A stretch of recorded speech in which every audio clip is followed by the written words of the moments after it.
Всем привет! Мастерская 21 Рус. Вот такая проблема бывает с такими насосами, оказывается. Первый раз такое вижу. Мы сегодня тут вытащили этот насос. 3 года гарантии пишут.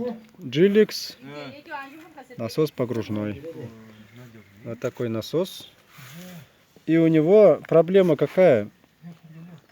Тут взорвался конденсатор и выбил верхнюю крышку, и насос улетел вниз. Сейчас вверх покажу. Такое первый раз встречаю. Вот его вверх. Его выбило целиком. Сломало тут еще что-то, сломалось он. То есть он обжатый был, как бы, что ли там.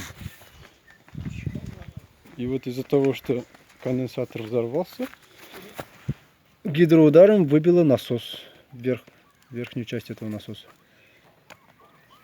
Такой маленький конденсатор такую большую проблему может сделать, оказывается.